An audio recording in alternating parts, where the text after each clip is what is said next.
نبی پاک علیہ السلام کے زمانے میں ایک مرض پھیلتا تھا، اس کو طاعون کا مرض کہتے ہیں۔ پھنسی نکلتی تھی، پھوڑا نکلتا تھا اور پھر وہ جسم میں پھیل جاتا تھا اور انسان اس کی وجہ سے دنیا سے چلا جاتا تھا۔ حضرت معاذ ابن جبل حضور کے بڑے پیارے صحابی ہیں، وہ بھی طاعون کے مرض سے دنیا سے گئے، ان کو طاعون کا وہ مرض ہو گیا تھا۔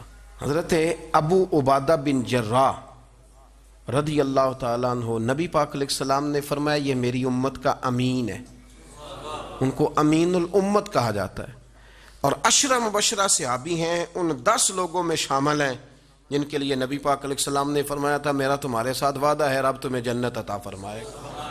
10 مبشرہ صحابی اور اتنے بڑے صحابی کہ انہوں نے میدان احد کے اندر اپنے والد کو قتل کیا تھا۔ لوگوں نے کہا آپ نے اپنا باپ مار دیا، فرمایا باپ نہیں مارا، میں نے اپنے محبوب کا دشمن مارا ہے۔ اتنے پکے عقیدے کے بندے کہ باپ کو قتل کرنا پڑا تو دین کے راستے میں اسے بھی قتل ہے۔ حضرت ابو بکر صدیق رضی اللہ تعالیٰ عنہ فرمایا کرتے تھے جب آپ امیر المومنین تھے، فرماتے تھے اگر میں اپنی جگہ کسی بندے کا بیٹھنا پسند کرتا ہوں تو ابو عبادہ بن جراح کا بیٹھنا پسند کرتا ہوں۔ ہمارے اتنا تگڑا آدمی۔ ملک شام کے اندر طاعون کی بیماری پھیل گئی، آپ بھی اس وقت وہیں قرب و جوار کے علاقوں میں تھے، طاعون کا مرض پھیل گیا۔ لوگوں نے آپ سے کہا یہاں سے نکلیے، فرمایا نہیں نکلوں گا، اس لیے کہ میرے نبی پاک علیہ السلام نے فرمایا جہاں یہ وبا پھیل جائے وہاں سے نکلنا نہیں، جو وہاں ہوں وہ باہر نہ نکلیں اور جو باہر والے ہوں وہ وہاں اندر نہ جائیں۔ حضور نے اس احتیاط کا کہا ہے، میں نہیں نکلوں گا۔ اور مسند امام احمد بن حنبل کی حدیث ہے، نبی پاک صلی اللہ علیہ وسلم نے فرمایا جو طاعون سے ڈر کے بھاگا وہ اس طرح ہے جس طرح اللہ کے رستے میں جہاد کو چھوڑ کے بھاگنے والا، اور فرمایا جو طاعون کی وجہ سے مر گیا اللہ اسے شہادت کا درجہ عطا کر دے گا۔ حضرت ابو عبادہ بن جراح امین الامت، فرمایا نہیں جاؤں گا۔ لوگوں نے کہا یہاں طاعون پھیل گیا ہے، تو فرمایا میرے رب کی قدرت ہے، اس کی حکمت ہے، اسے بھی تو پتہ ہے نا اس کا بندہ یہاں موجود ہے، پھیل گیا تو اس کی حکمت ہے، اس کی قدرت ہے۔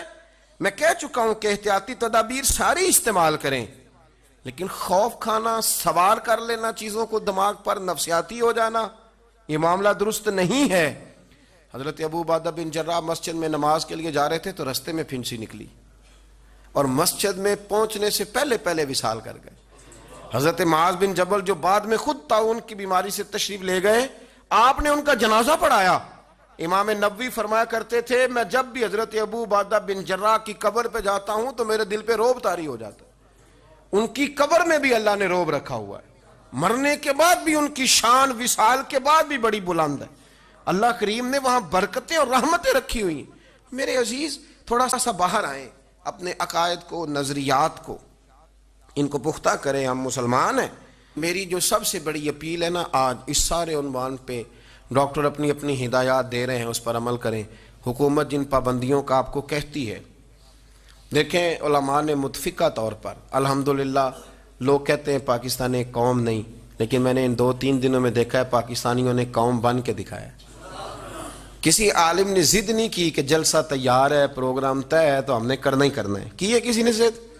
کسی نے کہا میں نے نہیں مدرسہ بند کرنا۔ قوم بن جاتے ہیں اللہ کے فضل سے، اور انشاءاللہ ہم قوم بنیں گے، اور یہ مرض جو آیا یہ اپنی موت خود بخود مر جائے گا، اور انشاءاللہ تعالی ہمیشہ درود و سلام کے ذائقے ہی موجود رہیں گے۔